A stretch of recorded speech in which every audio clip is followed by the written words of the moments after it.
Yeah. So the reason hopped on today is because I got this new webcam. My old one kept on fritzing out when I was doing lives, and it was bothering me quite a bit. This one is a Lenovo as well as the old one, but let's see, this is a Lenovo 510 or 510 FHD, which I don't really understand or know what that means. But FHD webcam, it's a performance webcam. So it's pretty cool. It's really clear, a lot clearer than my last one. So yeah, I mean, you get a full shot of the of the room.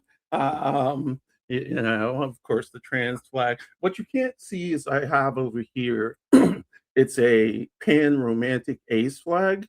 Um, I am not ace.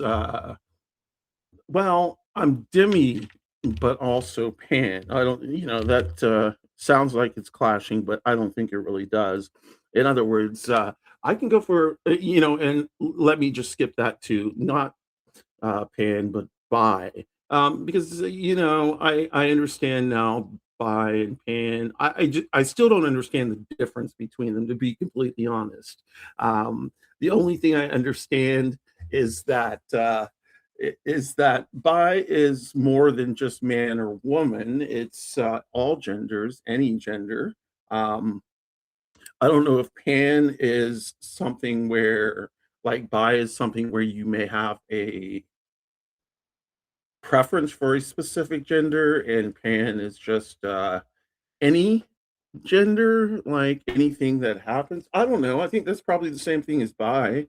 Hey AJ, what's up? Um, and if it's the same thing as bi, I'm going to claim bi because honestly, as I've said before, this flag right here. Let's see if we can get it up here. This flag, don't like it. Ugly, ugly, ugly. I don't have a buy flag. I had one, but I gave it away. Um, and so it was for a good cause. So I'll have to get another one. Of course, I don't have my non-binary flag either because I gave that away too. Oh, I'm such a generous person. Yeah, no, I do get my friends who come out. I give them a flag. So I have actually the lesbian flag right over here. I don't know if you can see it in that chair. It's the orange, and you can see a little bit of the white. Um, that is for a friend who has just come out, and so that will be going to her. Yay! Um, in trans, because I am non-binary, I use the pronouns she, them, or she, they. And I like it when people, when talking about me, um, in the same paragraph or in the same, oh no, in the same phrasing, um, use something like this. Uh, OnyxRose was going to the store. She had to pick up some milk, bananas, and eggs, and they were going to come home pretty quickly. You see what I did there? I used both of my pronouns. And so I like that mixed in. And I do that for anybody with she, they pronouns, he, they pronouns, or, any type of pronouns that may be different than he, him, or she, her, something like that. So if it's, just any type of neo pronoun where it's different, like if someone goes by it, it's, she, and I will use it, she in the same paragraph, same phrasing, so on and so forth. Um, yeah. So that the webcam is really awesome. I cannot wait to use it when I go live with like Wendy the Druid, which is Trauma Talk, the Deep Exhale. I think that is. Oh no! Hold on. There we go. That's going to be Monday. It's usually at 1. Sometimes we'll kick off at 2. Sometimes 2:30. But be watching out for that because we'll definitely be on Monday. Monday afternoon, 5 o'clock p.m. Eastern. I am on live with Brandon Elrich is so gay, and the Sturge writes it down. That is the day before Trans Day of Visibility, which is Tuesday the 31st. Um, so Monday at 5 p.m. Eastern, Brandon, Sturge, and myself will be live, and usually our lives last close to 2 hours. And they get kind of crazy because we play things like Fuck, Mary, Swipe Left. Um, they are two gay individuals. So, and I am bi or pan, I don't really care. I just like the bi flag. So I'm going to say bi. So I'm bi. Um, Basically, I don't, here's the thing, like cis men, cis hetero men, I should say. Um, I don't know if it's just that I have a block. I can appreciate the aesthetic of a uh, cis hetero man, but I never find them attractive. In the sense of ooh, with the exception of one, and it's kind of funny because this one man, um, let's see. He's like he knew me before I transitioned. Um, and when I transitioned, he changed his name in my phone, my name in his phone.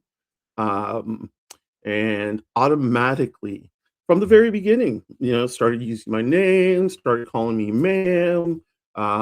This was back when I came out. I came out as a binary trans woman, and so that's what he knew me as, and that's how he still kind of knows me. Because like I'm not going to get into the interest, and I'm not going to use that word because I can't pronounce it in my head right now. And never mind. There's no reason to get into the like nuts and bolts with him. He is not that kind of person. But here's the thing. He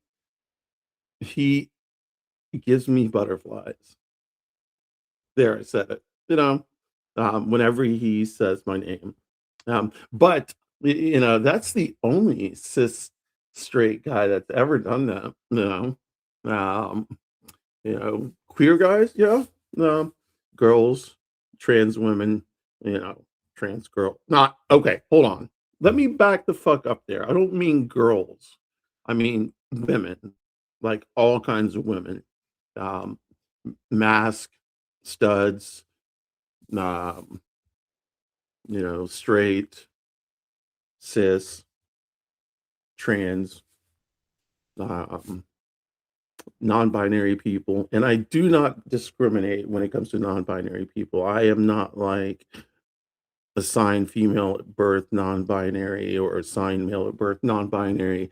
If you say you're non-binary and I find you attractive, and I find a connection with you, then that's cool. I mean, and once again, all this is theoretical because I am with Egg, and Egg is monogamous, even though I am not.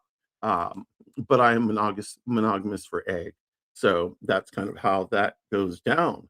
Um, you know, that's okay. Um, we've been together for a long time, so I'm kind of used to that, and that's okay. So let me just do a little cheering. Yay. I don't know if y'all can hear that. I can hear it, and it makes me joy. It gives me joy. It's my little podcast machine, and it has little buttons like a gunshot, a laughter, an opening, a booing. So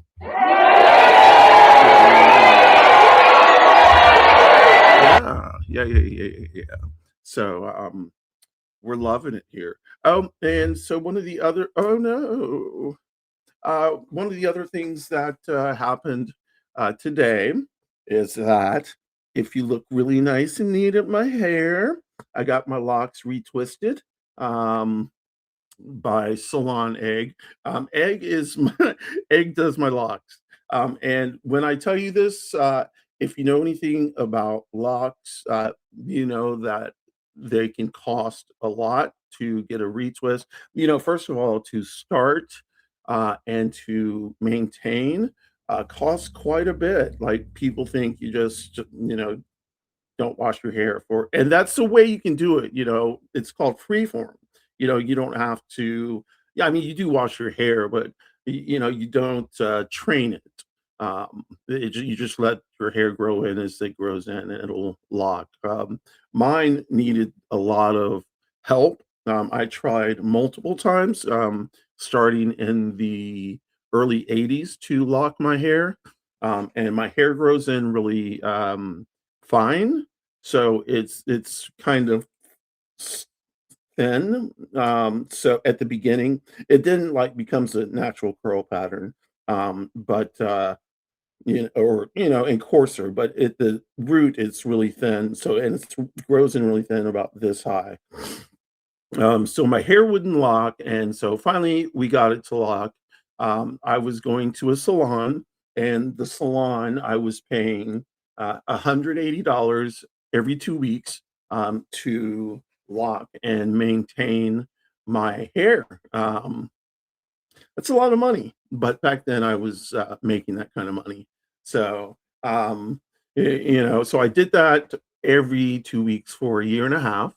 And, Egg and I were like, there's got to be a better way to do this. I just can't afford to continue paying that kind of money. And, honestly, going to the salon every 2 weeks, while it was fun to chit chat and all that good stuff, have salon talk, um, you know, it ultimately it just became a pain in my butt. So, Egg she watched a couple YouTube videos and tried her hand at it, and great hands she has. She knows how to do it. So, like, she twists my locks, retwists my locks all the time. Um, she will put my locks in my signature pigtails, because that's my signature hairstyle. I've been wearing those pigtails for a long time. Before my hair was this long, it was, like this long, and it was little baby. So I had nice little baby poopy tails, and they looked really cute. Now mine are just really long, and they still look really cute. They're just really long. We cut about 8 inches off of my locks. Oh,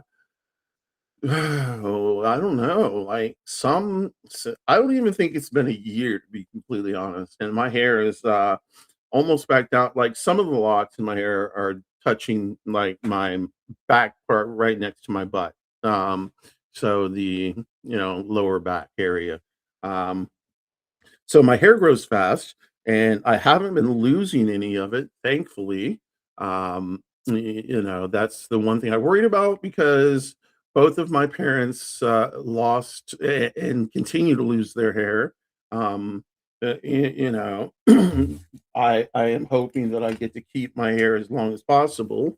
I have been thinking about, hey, Luca, thanks for coming in. I have been thinking about, of course, and I've been thinking about this for a long time. And when I say years, I'm talking about years, years, maybe, I don't know. Let's see. The first time I saw this was probably in the, I don't know, I want to say mid 2000s, like, so 2005, 2006. And it was somebody who had locks, and they had shaved one side, and then had a tattoo right there. So that's kind of what I would like to get. But of course, like, shaving one side of my locks is something that kind of makes me nervous, because I've had locks for a long time, and it's just something that I think would. I don't know. I am not used to me without locks. I have pictures, but those pictures are not me. Or they were me, but they're not me, because they were me before I transitioned. I don't have any pictures of me transitioned. I mean, not transitioned with locks. So when I transitioned, I also grew locks. Um, and yeah, so my retwist is awesome. It's fresh to death, and, I got it back in a messy bun right now, so you can't see the rest of it, but, um, the retwist, is successful. It takes about, honestly, 45 minutes to wash my hair. I have to do triple passes, and the water makes my hair so heavy, and it's hard to get the conditioner out, so on and so forth. Not the conditioner, the shampoo. But so 45 minutes, and then the retwist itself takes about an hour. And actually today, Egg did it under an hour. I think she did it right around 50 minutes. So, she's getting better, she's getting faster. I'm sitting better. So that way she can work faster. Um, and we just knocked it out today. Now my hair is not dry, and it won't be dry until sometime tomorrow morning, because it just takes forever to dry. But it looks good, and that's what I'm happy about because it was looking rough. I had like little rooster sprouts coming out. Um, and while I love chickens and roosters and all that, it the look was not good on me. So yeah. Um, I wanted to talk, and I don't really. Let me see if I can pull it up really quick. I don't know if y'all have heard about the Idaho crap that's going on, the absolute nuts um, Idaho ban on trans people using the bathroom in public or in private, I believe. Aaron in the morning, Aaron in, Aaron Reed, Aaron in the morning, Aaron Reed. Okay, so Idaho passes the most extreme bathroom ban in the nation, creating a path to life in prison. Get that? Just try to conceptualize that. Uh, Life in prison for using the bathroom, for relieving yourself. So let me see. Hey, Jolie, let me see. So this is what it says. Um, A first offense would be a misdemeanor, punishable by up to 1 year in prison or in jail. A second offense with 5 years would be a felony, carrying up to 5 years in state prison. Oh, it says a second offense within 5 years would be a felony, and it would carry a 5 year sentence in prison. Yes. The penalties don't stop there, it says. Under Idaho's persistent violator statute, a trans person convicted of a fourth bathroom offense, their third felony, could face a mandatory minimum 5 years and up to life in prison. So, and let's see if it does say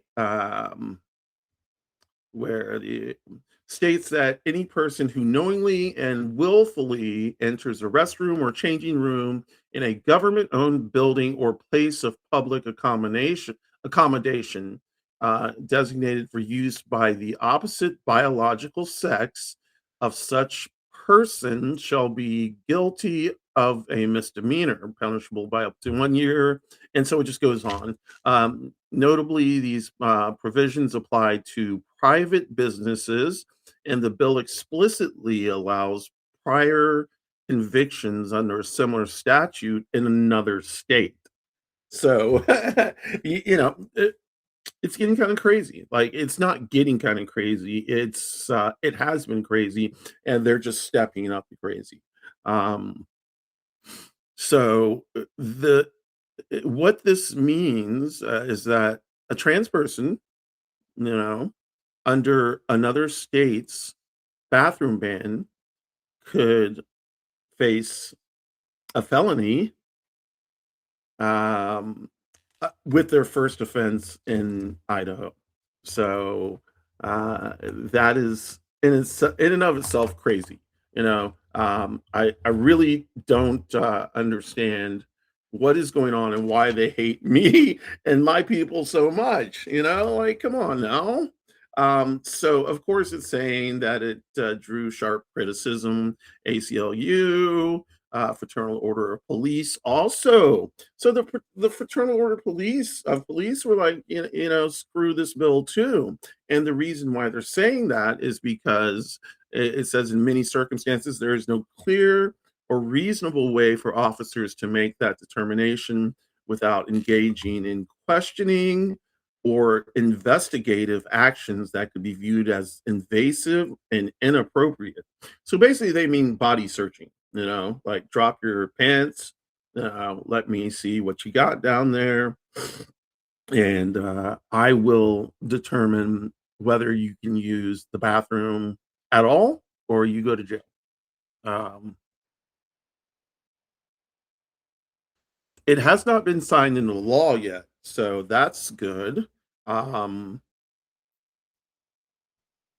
I'm trying to see what else it says.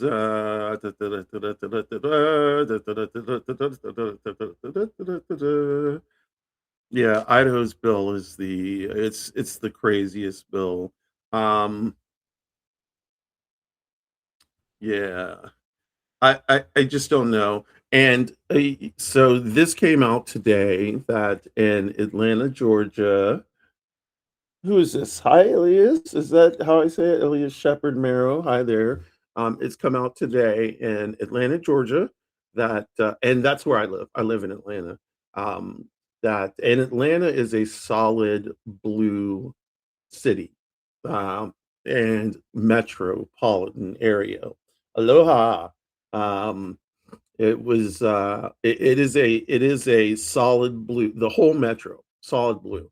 And what came out today is the Republican Senate and House, because they own the Senate and House, and governor.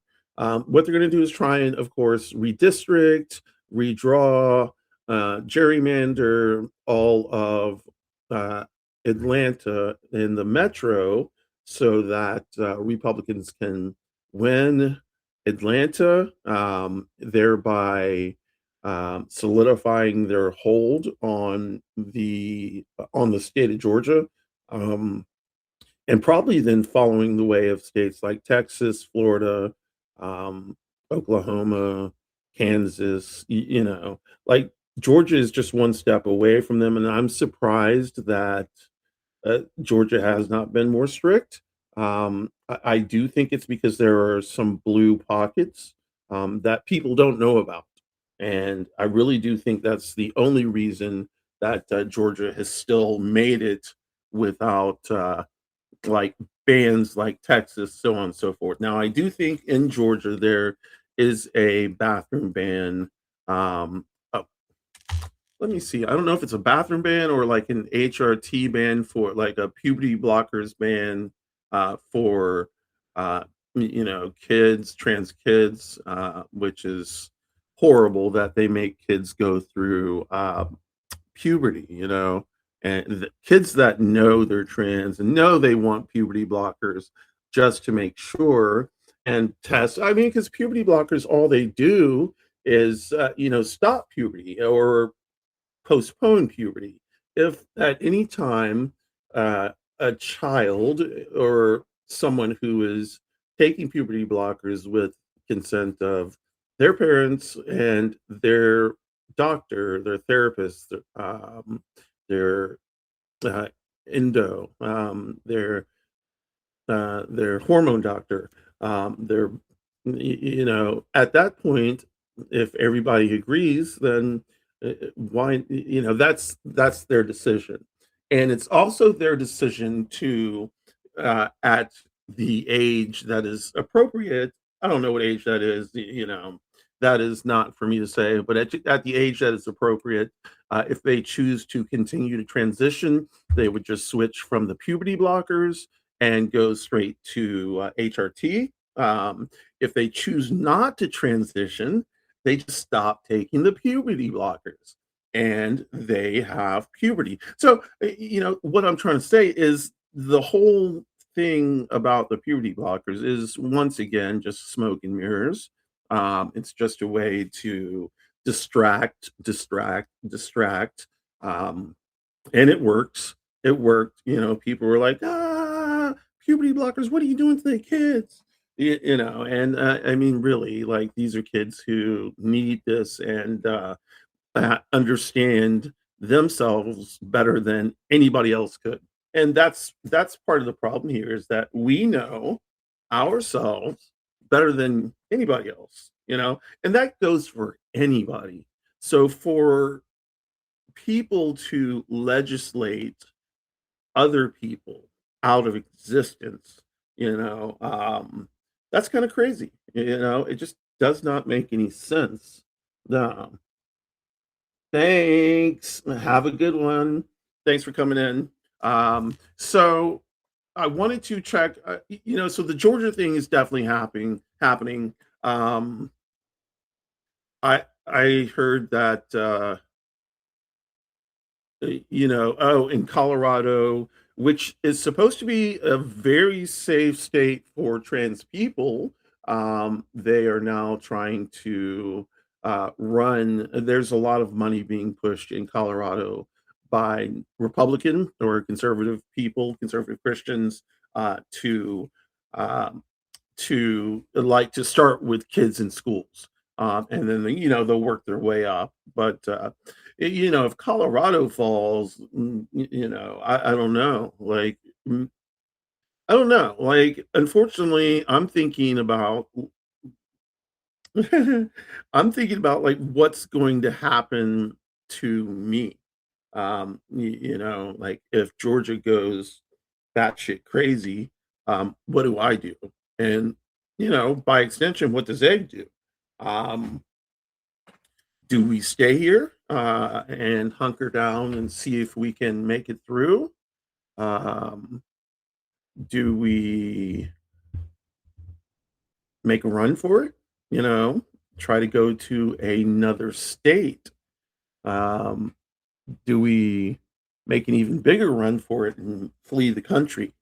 Um, I don't know. Like there were places that were being considered safe, which are no longer being considered safe.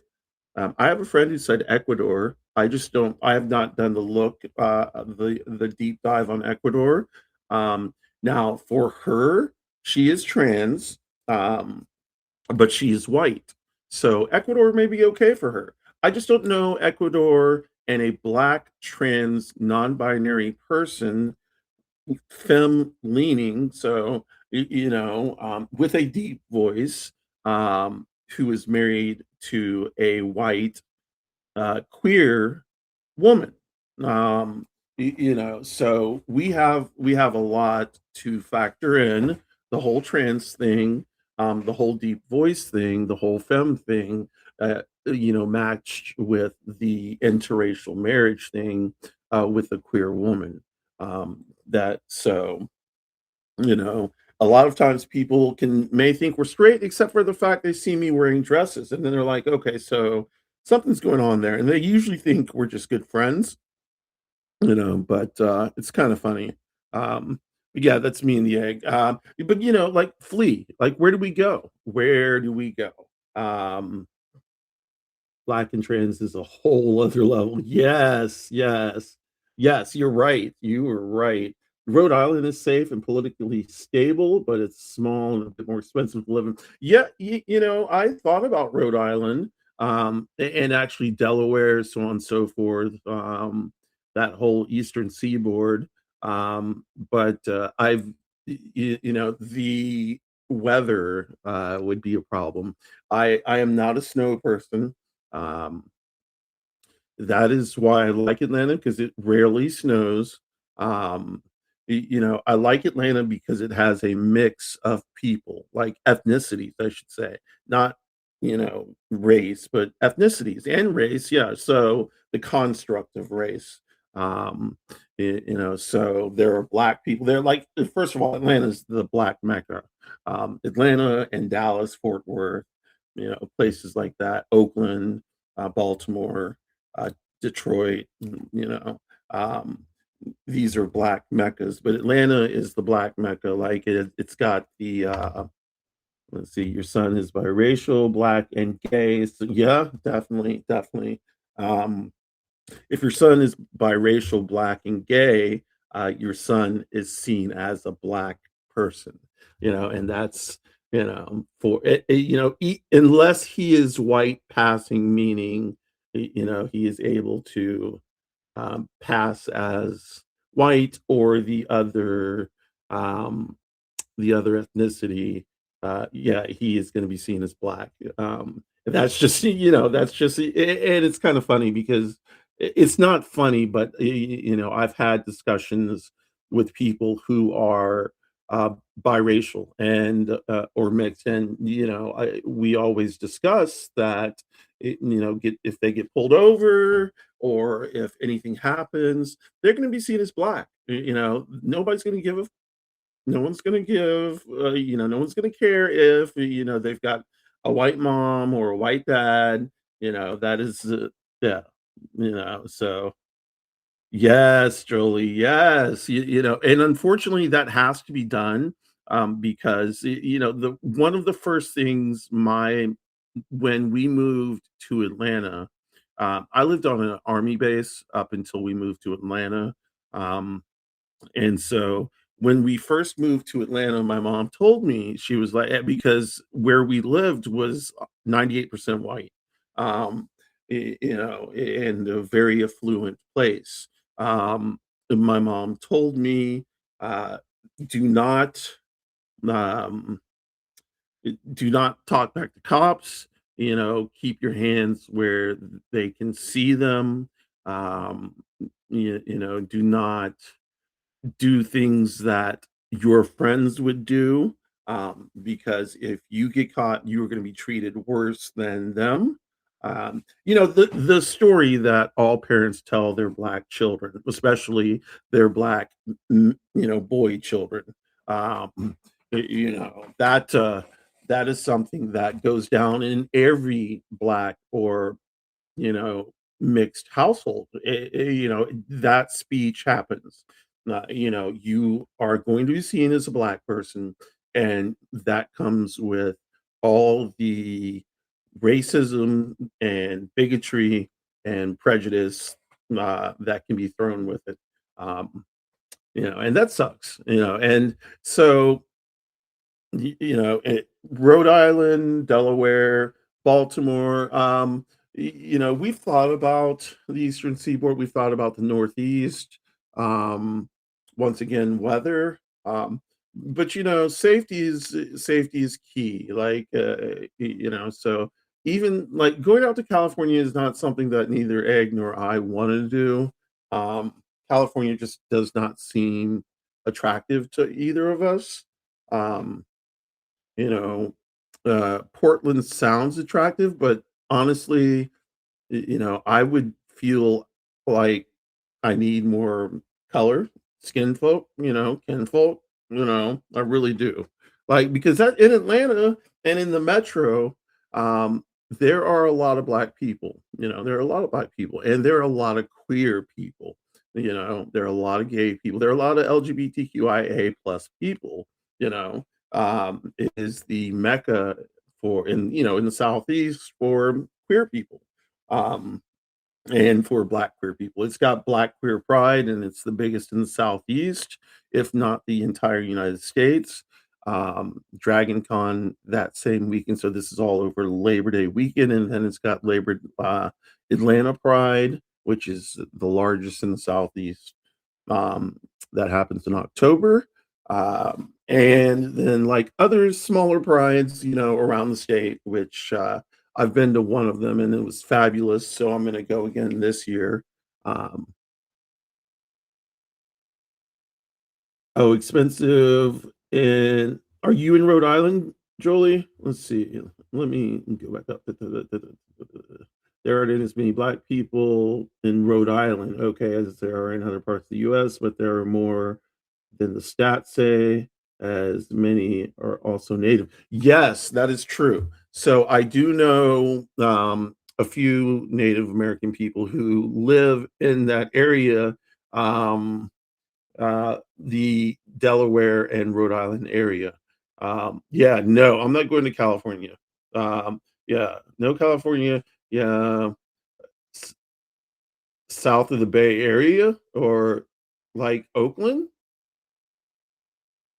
or that area. I don't know because I don't know south of the Bay. When I hear Bay, I just think Oakland. I don't know anything else. Uh, if that's in California. So is that where it is? You're way south. Where's it? So okay, okay. I don't know California very well. I have not been to California when I have been old enough to remember it. I have been there, but I have not been there where I can remember. Um, there are a lot of black people in California. It's agricultural. Oh, well, yeah, it's kind of cool that California has, different, and just like Atlanta, different types of well, of ways to work, I should say. The word escapes me, so, and it happens quite a bit. But yeah, fields of work. Just Georgia has the same technology. Actually, in Atlanta, technology is big now, but the movie industry, celebrity, plastic surgery, all that stuff is big in the A because, all the Marvel Studios and Tyler Perry Studios. There's a lot of studios here. Um, but yeah, so Georgia is going the way of Florida, Texas, so on and so forth. I am just waiting for the other shoe to drop, and that's going to be soon. And from there, we're going to have to make a decision. Um, Neither of us wants to really leave. And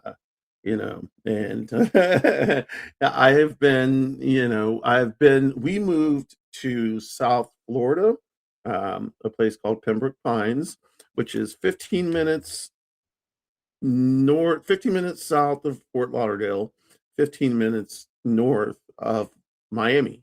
It's like right smack in the middle. And when we were there, we had 3 hurricanes, starting with Katrina. So Katrina hit us before it hit New Orleans, and that was, our power was out for about a month. We didn't have running water, no power, no nothing. It was a disaster. Um and then we had 2 more hurricanes. And then I got really sick and almost died. So at that point, we left and came back to Atlanta, and we've been here ever since. And we thought we were going to stay. We never thought we were going to leave. But current events are forcing our hands, maybe not trying to.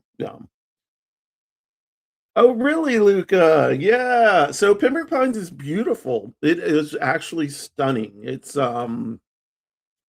placid almost, like if like Lake Placid. It's peaceful. Um, the trees. The problem I have with Florida is that it's so flat.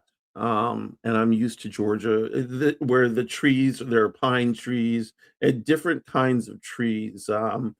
And they are Atlanta's called the city in the forest, um, specifically because of that. We have so many trees, and in springtime, it is so beautiful here. Like it is so beautiful.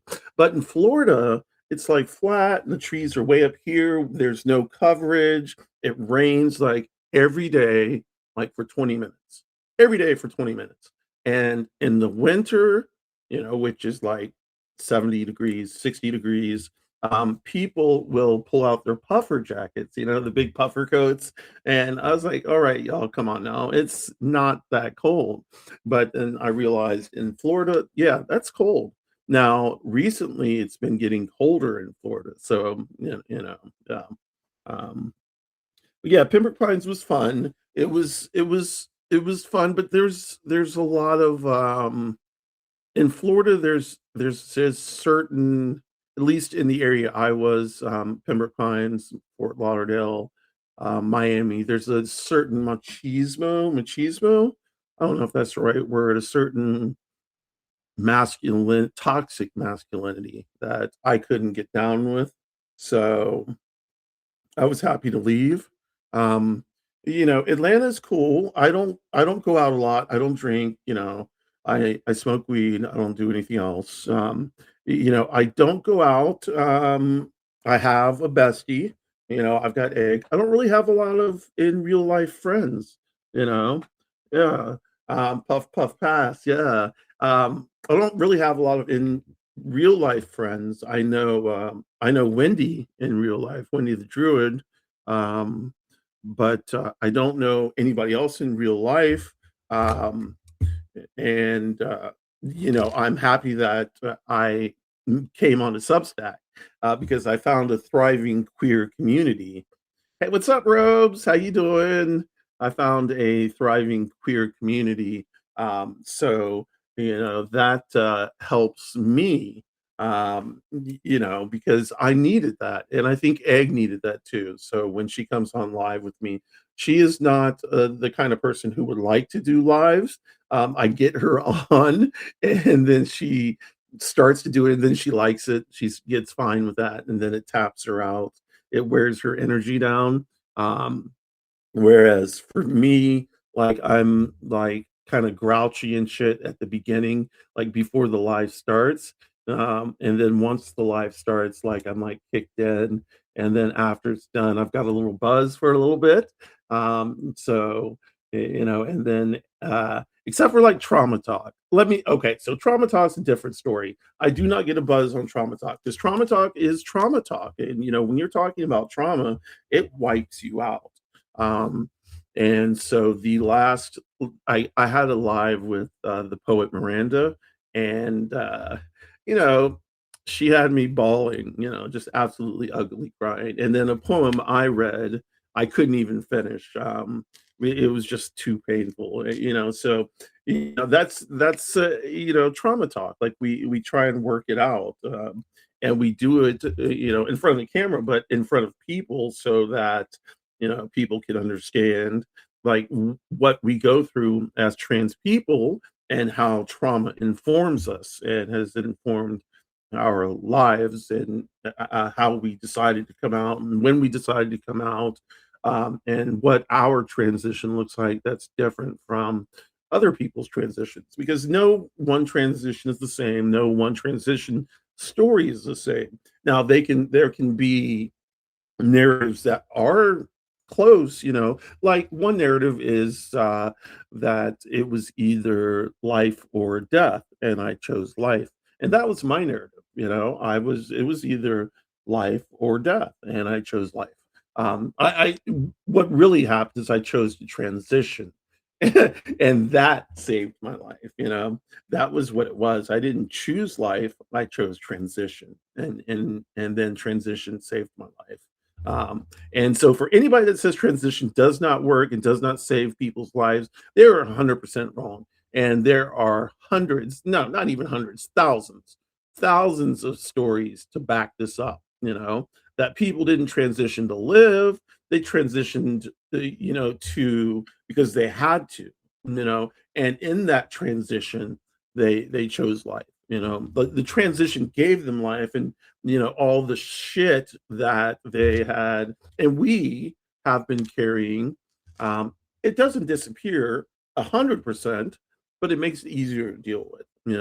You understand more about yourself, and then your transition allows you um, to put some of the negative aspects away. Um, Trauma that has happened in the past, yeah, right, Julie. Yeah, it is ridiculous to think it's not life saving. It is 100% life saving, and the whole thing that's going down now is, there's not it's so ludicrous because they're not even using real science.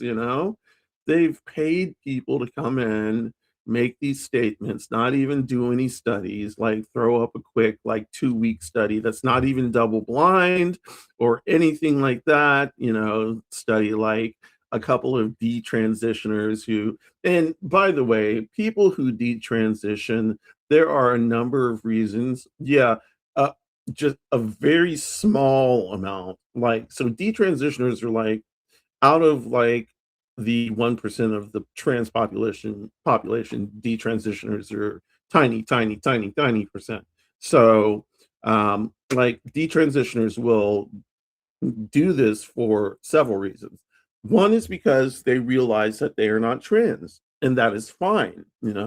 Everybody has the right to explore their gender and decide for themselves. If they say they're trans and live a life as a trans person, and then come to the decision and understanding that they're not trans, that is fine. That nobody is saying you have to stay a trans person or rep the trends. You can do what you want. um but another reason people detransition is because of the political climate. And so what's happening now is you have people who are detransitioning. In other words, going back in the closet, stopping their hormones, dressing in the clothing of their assigned gender at birth, all so that they can go under the radar and undetected in this time. And that's legit too. Some people have to live that way, and that is understandable, and that is something that should be understood, that not all trans people need to be out loud and proud. You do what you can, you live the way you can until you can survive the way you want to, you know? So, a trans woman who wears jeans and a button-down shirt, and has a deep voice, and for all intents and purposes looks like a guy, can still be trans. And if they tell you they're trans, you treat them as such. Even if they look like a guy and talk like a guy, if they say, yes, I am a trans woman, that is how you treat them. You respect them, you respect their pronouns, you know. Always never assume pronouns. That's the other thing. You never know who's non-binary, who's trans. There are people who say they can tell, and yet some of the clocky trans people you can tell. One of them is me. Like, I am visibly trans. That's okay. I have no problem with that. But you know, for you know, just for it is don't assume people's pronouns. That's just what I do is I always say they. They is gender neutral. It's been used for millennia. So they is always the best way to go until you get their pronouns or you hear someone else use them, and then you can follow. Um, oh, yay! Applause. Sorry, I just got. I'm getting kicked on Mastodon because I uploaded some pretty cool stuff, some memes, and Mastodon's exploding for me right now. But yeah, so the whole trans blowback is, I have to wonder what it is, because in 2015 when I started transitioning, um, there was nobody looking at trans people. um, there was no hate for trans people. There was actually love for trans people. In 2015, 16, 17, 18, 19, 20. And Donald Trump the first time around didn't fuck with trans people too much, if I'm correct. Like, I seem to remember not having much of a problem and not having people talk about me, so on and so forth. It's just this time around, like from his first day in office where he signed that executive order, it's just gone downhill. And now countries around the world are following suit. So Ireland is off the table. They are now following the UK in their gender critical ways and all of that good stuff. So yeah, bye bye Ireland, which we thought was a safe place. Um, Portugal, bye bye, same thing. Portugal has now enacted some laws that, and the sad thing is, I know people who went to Portugal from the United States specifically so their children could have a safe life. And now that Portugal is enacting all these trans bans, just like Donald Trump and the United States, they those kids are I that those families and those kids, I don't know what's going to happen. Are they going to have to leave again? um right now, if I there's Costa Rica, that I can think of. There are a lot of expats, and specifically, excuse me, a lot of trans people and a lot of black people, and a lot of interracial couples. So, I feel like that would be good, although Egg hates the heat, so I don't know how well she would handle that. Places like, I wish there was a place we could go in Africa, but my Baba is in Africa. He's in Nigeria, southern state, Osun State, Nigeria, and he was like, "Why don't you come on down, for the Osuna Shogo Festival?" And I was like, "Yeah, do you know what they do to people like me in Nigeria? They set people like me on fire. They throw big rocks at me. They will kill me. So I can't go to Nigeria, which sucks because that's where my spirituality is. And I need at some point I'm going to need to go. Um, but things are going to have to change a lot in Nigeria for me to go. There are supposed to be some safe places in Africa because I think Africa is like 54 countries and like 12 of them are like safe for queer people, like LGB people. I don't know about T, or anything else, but LGB for sure. And I understand that South Africa is pretty safe too. I don't know if that's safe as in black people safe or safe as in white people safe, and those are two different kind of safes. So, um, but I've never been to South Africa. I know one person from South Africa. She is white. She is stunning. She's trans. And I don't say that to be like she's trans and she's stunning, meaning like how can a trans person be stunning? That's not what I'm saying at all. I'm just like saying, oh my God, she's hot, she's beautiful, but she not but and she is trans and she lives in South Africa. So that's how I should have said it. And we are in a group together.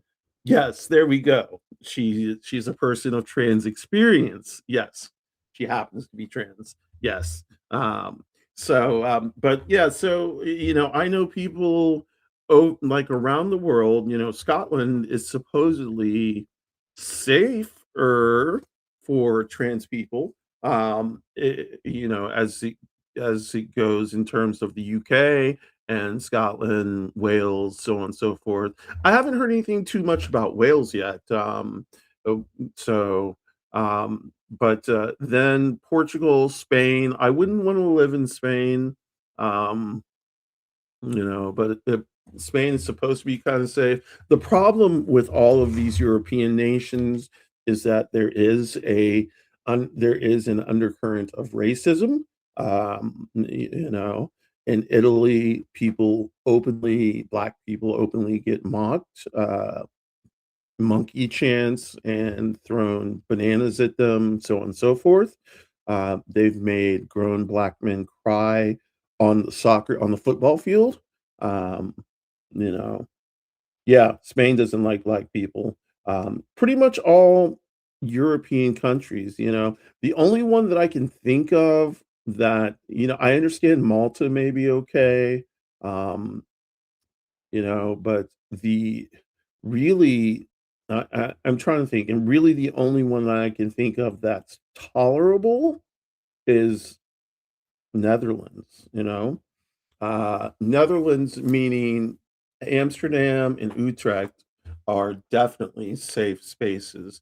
Outside of that, um, it's tolerated. Like I would be tolerated, but you know, it.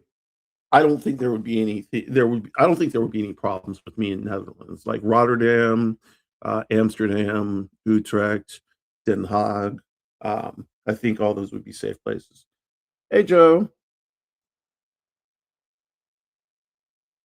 Yes.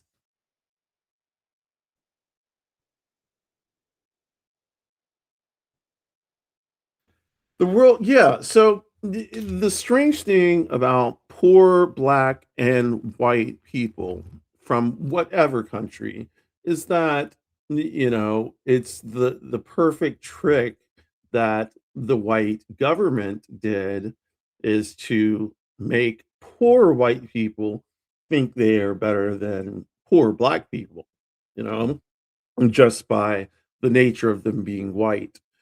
When in the United States, there are more white people on welfare um, than black people. You know, the stereotype, of course, is that black people are all on welfare while white people are not. But you know, it's the opposite, and you know, it is just it is the best trick ever played. In the United States to make Italians, Irish, um, Germans, French, anybody who came over to, you know, make them think they were white and therefore superior to the poorer, uh, enslaved black people, you know. But when in fact, and even now, you know, it's class conscience. It's not race, or it shouldn't be race. It should be class. You know, like we are all, regardless of race, um, on you know, on the same level. Like we don't have this kind of money, you know, who the people who have the money are controlling it and pulling the strings. We should all get together as a class or you know, as a group of people who share the same interest, and that same interest is getting billionaires away from the power structure and rearranging it so that everybody lives and everybody gets a piece of the pie, you know, not so that two people have all the pie, but that everybody gets a slice before everybody gets another slice, you know.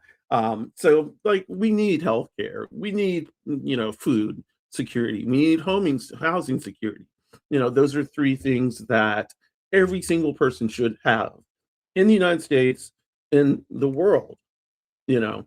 Um, and there's enough money in the world to do this, um, you know, easily.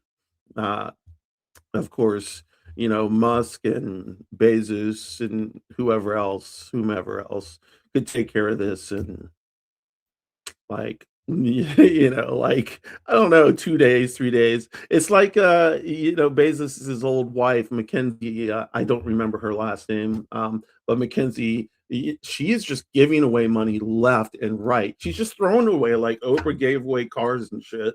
Like, you get some money, and you get some money, and you get some money. Like, I don't know if y'all know Spellman, but Spellman is the premier, um black institution for women, and now trans women, and now non-binary people, which is strange because I don't know if they would like let a assigned male at birth, which I hate using for a non-binary person. I don't know if they would let you know them in Spelman. So Spelman is a all black college in HBCU. Um, it is the most prestigious for women. My sister is gone. Um, she graduated from there. Um, Mackenzie has given hundreds of millions, hundreds of millions to HBCUs. Um, and this is at a time where Trump is cutting funding to black colleges. So, this is Jolie, yes, yes. Um, she is definitely giving away the money. Uh,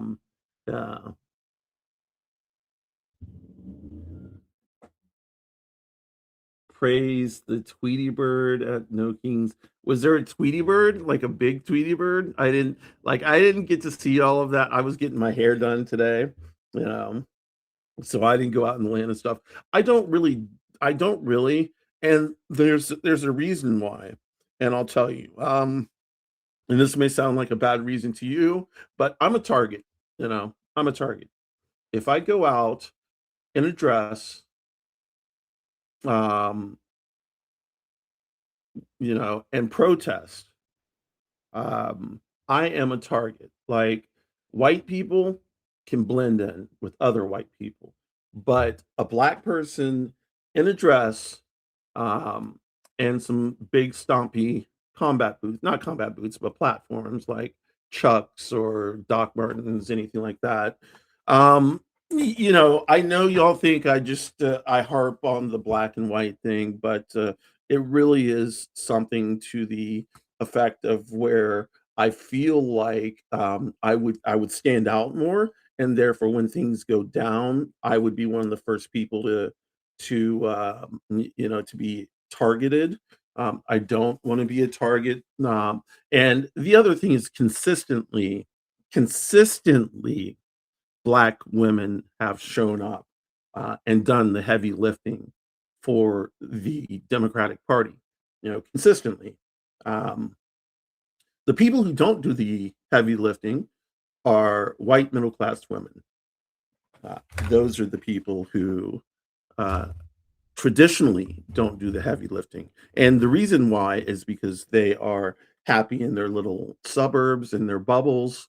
Um, they don't want to change the world, so they just don't do anything. Now that of course, they're not out protesting, but I'm not talking about protest. I'm talking about just even talking to friends, relatives. I know so many you know, I shouldn't say I know so many people, but I know people in the A whose parents are, like Trumpers. And I'm like, well, why aren't you talking to them? Why aren't you debating them? Why aren't you letting them know what's going on? Why aren't you showing them the numbers? There's so much data here, you know.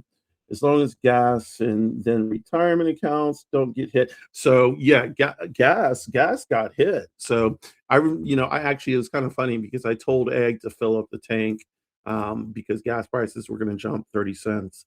And the very next day they jumped 30 cents. And this is not because I'm psychic, but because I read the news. That's it. I read the news the night before, and it said it was, or the day before, and it said something about the oil in the Middle East not being able to get to its appropriate place. So, uh, oh no, hold on. Let's see. I'll never be able to make up for the sins of our fault. Yeah. And this is what I told Egg earlier today. The history right now is being rewritten by Trump and his administration. They're taking out all mention of trans people in any of the government documents. They are actively erasing Black museums.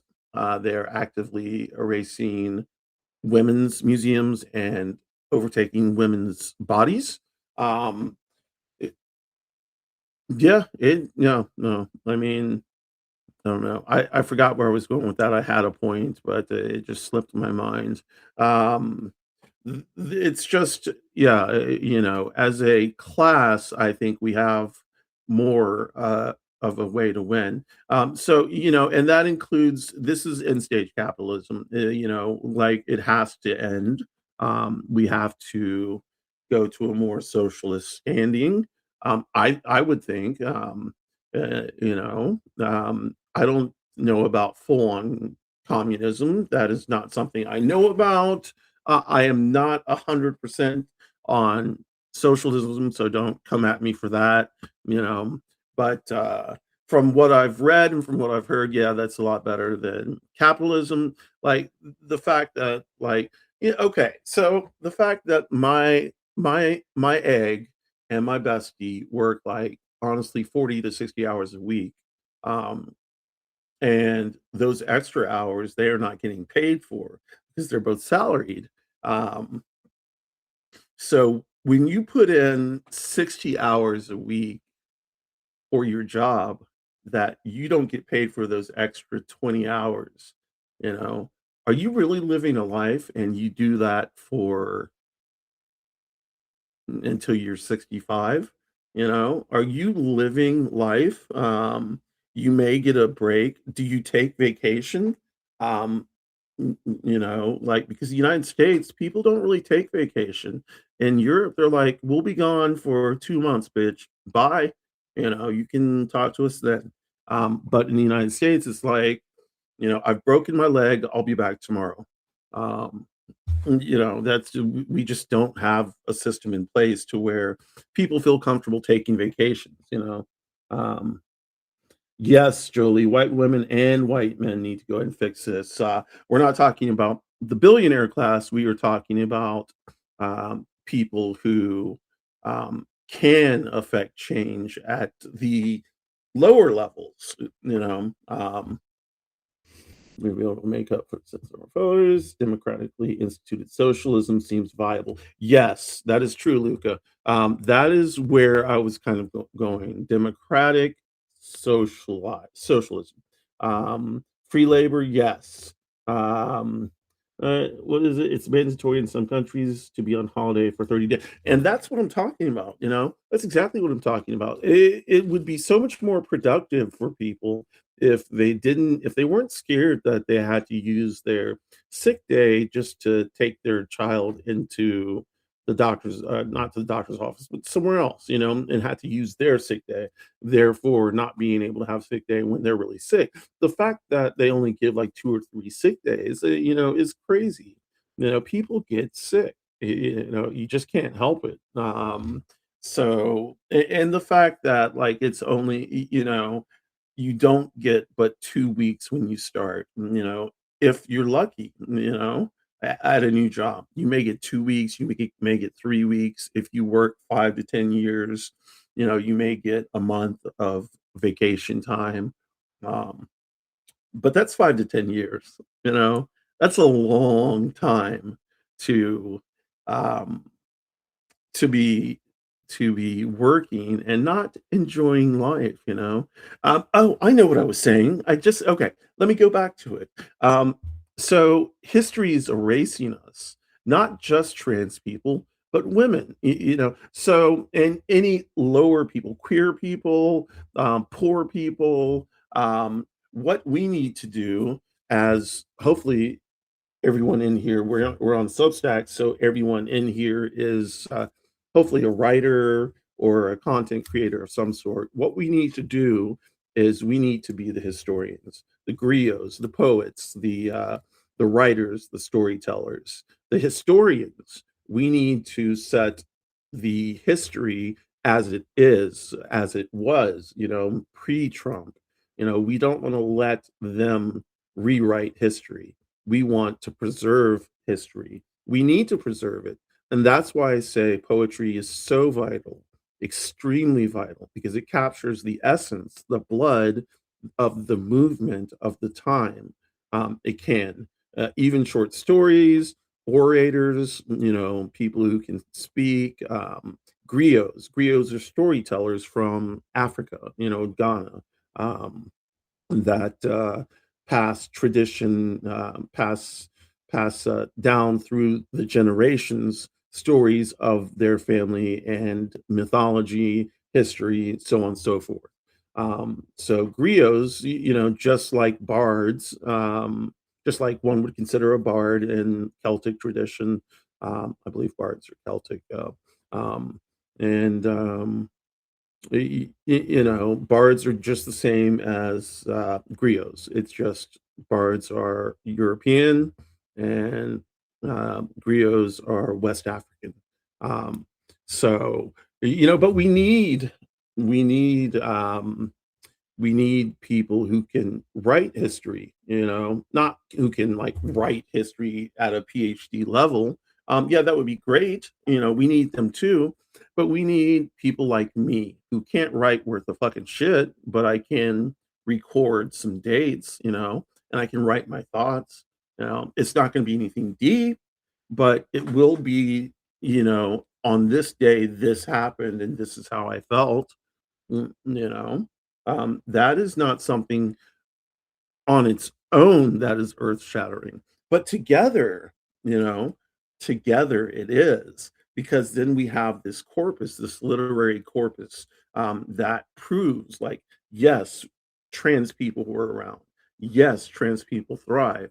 Yes, trans people succeeded. Yes, queer people were able to love each other. Yes, queer people were able to walk down the street hand in hand, kissing each other, so on and so forth. We need, yes, women were able to get abortions whenever they wanted to, for whatever reason they wanted to, or if they didn't want to, they didn't have to, but they had the choice to. Like, we need to write all this down. We need to capture it. We need to content create it, whatever needs to happen, you know. This is not like TikTok shit where we need to do a dance. That's not what I'm talking about. I'm talking about revolution, and revolution, yes, in a sense where that maybe of upheaval, but I'm talking about also the type of revolution that's silent, where you work together in packs, where you are responsible for 5 or 6 people, and those 5 or 6 people are responsible for you. And then you go on to the next 5 or 6 people and you make them responsible for each other. And then you start setting it up all around. So within like let's say like a 5 mile radius, you have a network of people that you can call on, that you can check on. If anybody needs help, you can help them. If you need help, hopefully they can help you. If people need defending, if you need to warn people, so it works that way. That is silent revolution to me. And this is what I've been doing for a long time. Is I will have, so I will meet somebody, and I will have an intense conversation, or a set of intense conversations. And in doing so, I will be able to understand more their beliefs. And when I say several, I mean 2 or 3, but they're like 2 3 hour long conversations, and we get deep into it. And that's what I like to do. Yeah, I can do small talk, but I want to know really what ticks you off. I want to know what makes you do the things you do. If you like paper mache, tell me for 6 hours. Tell me why you like paper mache. Like, I really want to know. Yeah, and I don't know, like, yeah, it's just people, people. I don't even know what to say. This whole world is a fucking miracle, you know. And even if we're there, there may be 12 dimensions. So those 12 dimensions are miracles too. And I'm not talking about miracle in the Christian way. I mean, I guess that's where the term miracle comes from. I don't know, but it's just this whole beautiful expanse. And when you sit and think about it, it's kind of insane that at this point in time, we are all on this level, but we all could be on another level, and there could be wormholes that we could interdimensionally travel. Thank you, Jolie. But yeah, like, and there are people who may think that's conspiracy theory, but I do, I think I've seen physics papers on it, like where they've been working on it in a physics sense, and that they have. I think they've proven 12 dimensions. I could be wrong, but it's just like astral travel and lucid dreaming, where people really did not believe it could be done until the CIA dropped that document that said they had been studying it for decades and had actually allowed people and people successfully did it, And I still have friends who are like, "Nah, this isn't true." And I'm like, "Oh, bitches, come on now." But yeah, so I don't know, the natural world, and to believe that we are the only people on this on this planet. Yeah, okay, on this planet, fine. But in this universe, in this galaxy, to believe any of that, to believe we are the only people here is just so naive. And I believe, like, I think I heard Obama was like, yeah, they're aliens, but they're just not at like Area 51 or some shit like that. I think he actually said that, and like, I think it's already been released too, that aliens are like, or aliens extra, I don't know what you would call them, are true. Um, um, Julie, I am nowhere near as smart as that man. At least I don't think so. I don't know anything about astrophysics.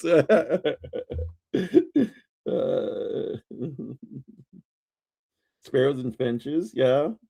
Uh, oh, that's cute, Joe. I like that you have something that like moves you to tears. That's beautiful. I know that everybody has something that moves them to tears. For me, it's you know, I don't know, La Boheme from Puccini. Every time I hear, what's his name, Pavarotti sing, I start crying. I start crying pretty easily though, and I'm happy about that. Because for a long time I couldn't access those feelings. I mean, it wasn't like I was this stoic, like really butchy dude. I was never that kind of guy. Um, but like when I started transitioning, so HRT, it has a way of allowing you to access feelings that may have buried for a long time. And I don't know if that's because it's the actual hormones, which I think, yes, the hormones have something to do with it, but it's also the fact that you're allowing yourself to express this as opposed to keeping it down. Having a good cry is great. And it's cathartic, it's what keeps us human, and it's what keeps us level. It's what keeps us understanding that the world is bigger than us and that there are just some things that we can't explain, and that's okay. And it's also good to just have a good cry, get it out, and be like, yes, this is beautiful.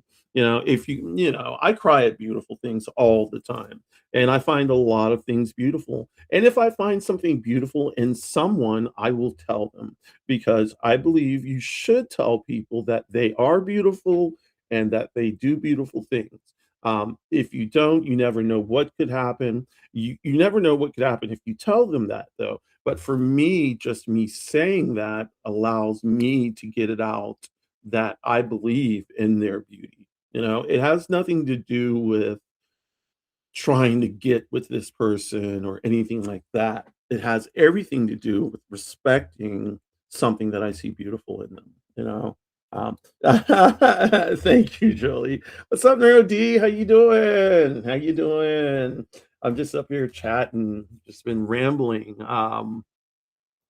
But yeah, that's it is 1 hour 20 minutes, I think. Yeah, I don't really have much else to say. I thought my Baba was going to pop on right now, but he has not shown up. So I was going to talk with Bestie. I am going to see if she's around um, in a bit. But yeah, I just hopped on Substack just to rant and rave and talk, because I'm having fun. I realized that, first of all, I thought I would have to. It's kind of funny because I started Substack in October of last year. Um, and I did a live with Egg, I think in November.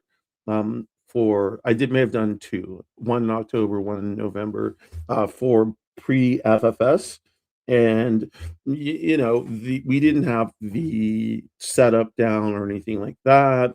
We were using our phones, which made it a little bit worse. Um, and so and I didn't really like it.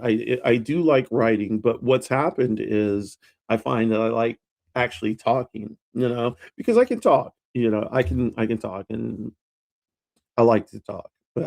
That's where I discover the most about people is talking. Like I said, intense conversations. I don't usually go for the 20-minute conversation with people, just shooting the shit and talking about weather. I can do it. I can probably do it with the best of them. That doesn't mean I want to. I want to know what makes your soul bleed. Tell me that. You know, tell me that. And then you know, let that energy flow between us, and that's what it's about. Okay, so I don't know. So I'm not going to say that because y'all will think I'm crazy. But energy is real. We all know this, and we all know that energy does not die. It just transitions. Um, so the exchange of energy is not all that surprising, especially when you're having deep conversations.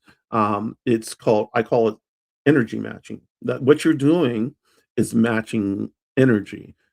You are flowing on the same state as someone else, and when you do that synergistically, things happen. Things come out in conversation that would hardly ever come out. Things that lay is it lay or lie? I don't know, my English teacher would kill me. That lay buried, it's the things that are hidden, that are occult. It's the things that are hidden that people, finally, break out of, after an hour of intense conversation. They're like, "Well, shit, I'm thinking about this, and I'm thinking about that, and we've been talking about this. Let me say this." Um and the reason why I say this is because last night I, um so energetically, I felt this person needed to talk.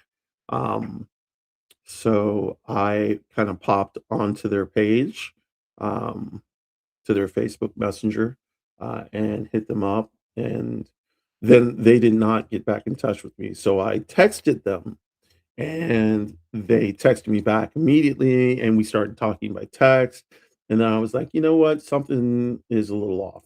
So, we got into a secure chat. I should say it like that, a secure chat. And then they unloaded, you know, and that's where, I could feel the energy coming from them that something was going on. And then they unloaded, and I'm like, you know what? That's cool. People come to me for things like that. And I draw people who need someone they can talk to, that is not necessarily someone who's going to give away their secrets. I keep secrets well, but and I'm not bragging or anything. That's Please don't take it as that. But I am someone who people do come to drop their secrets, and I have to learn to, and I'm having to learn to set boundaries, like hardcore boundaries, energetically speaking, not necessarily physically speaking. Because energetically, that shit's like I have been overwhelmed energetically several times, and it's not fun. It's almost like an attack, and like it's almost like a panic attack for me. But it's not a panic attack because I do have panic attacks. I know what they are, but so the energetic exchange is great. Some people talk about sex and the energetic exchange there. I'm not talking about sex. I'm talking about two people sitting down and really getting into a conversation. It can be as good as sex, It can be. It can be as fulfilling. The desire to want to get down to the marrow, of this person, to understand intimately how they think, is something that means a lot to me, and that's where I go back to poetry because that's what poetry is. No.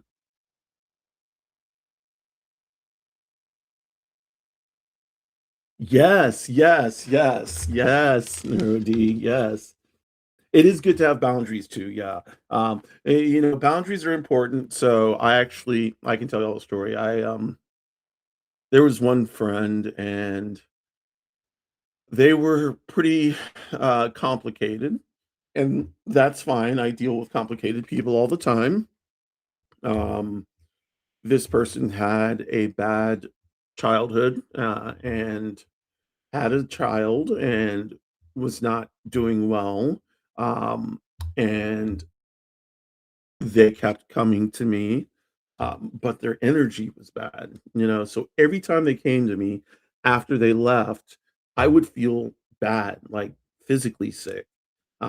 So um, it came to the point where everybody in my circle, and that not just the three that I know, like me, Mish, and Egg, not me at that point, but Mish and Egg, like all the other people within their periphery blocked this person.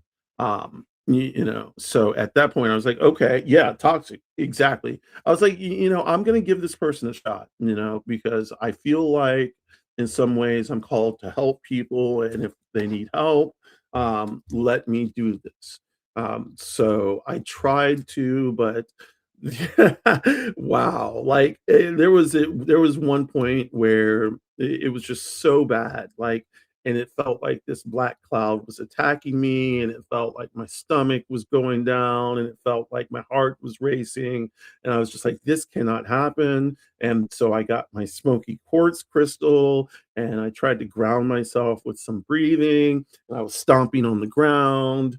Um but I finally came down, but it was rough. So I had to cut her off, for the sake of myself. For the sake of myself, like, and to keep my energy clean. That the so I do believe in energy. I do believe in energy transfer. I do believe that people can manipulate energy. I do believe that people can read auras. I do believe everything like that, because I know it.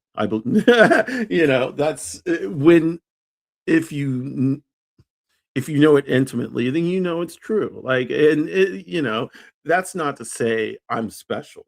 That's to say anybody can do this, with the proper training. And that doesn't mean training by someone else. It means, like, with the proper, like, reading and understanding of how you develop your abilities. Everybody is born with abilities. It's just how you develop them.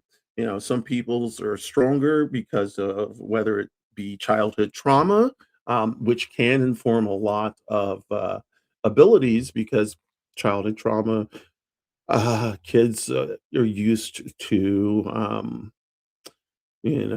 picking up cues, verbal, physical, mental, so on and so forth, all kinds of cues as to when to hide, stay safe, stay big, so on and so forth, stay safe. Um, so yeah, there are people whose intuitive abilities are strong. I know several people. Um, One person I know, his abilities were so strong that he told me, basically, the very first day we met, he told me we would have an intense relationship, and he told me that he knew exactly how it was gonna end, but he couldn't tell me. And that's how all intuitives are. Okay, I shouldn't say all. I know, like, 15, maybe. Um, and that's how all of them are, because I've had readings from them all. None of them knew me. Um, and they all pretty much said the same thing about me. So I'm not going to tell y'all that. I don't need That's not anything that y'all need to know. But what they said was 100%. I knew it before they said it, and they would not have known it. Uh, so um, I do tend to believe that, and the person who told me how our relationship was going to last, and how it would end, was pretty much spot on. Like, the relationship was super intense, as most of my relationships tend to be. Um, so it was super intense, and then it just kind of ended, just kind of ended. It wasn't like we fought. It wasn't like we were like fizzling out. It just stopped, you know, it just stopped. And that was it. And like about a month later, I contacted this guy and I was like, "Hey, what's up? How you doing? I see you're on the same site that I'm on." And he was like, "Yeah, good, good, good. I'll call you when I'm ready." And right when he said that, I knew it was like, nah, we're not going to talk to each other ever again. And I haven't talked to him. And I will probably never talk to him again. Not because I don't want to, but because he told Bluetooth me exactly disconnected. what was going to happen. Bluetooth connected. Okay, Bluetooth connected again. I think my shit's going down, y'all. So I'm gonna have to say good night. Thank you for everybody joining. We have to be hyper vigilant as kids in traumatic childhood. Yes, yes, 100% true. So it's a lot. I'm also the kind of person people share very personal things. Yeah. So well, that's good to hear, Jolie. It takes a certain person to be able to take on other people's problems, issues, concerns, and not get weighed down by it, and try Bluetooth to. disconnected. Bluetooth connected. My Bluetooth is going down. Okay, y'all. I'm gonna have to call it a night, but Jolie, I understand. Thank you so much. Everybody in the chat, NeuroD, thank you. Everybody else, the 9 other people who are in the chat, I think Joe's in here too. I don't remember everyone else who came in. I appreciate it. It's been an hour and a half. I'm gonna go. Let's end it with no trash, no transphobia, no racism, no ableism, no sexism, no homophobia, fuck Trump, and fuck ICE. All right, y'all. Have a good night.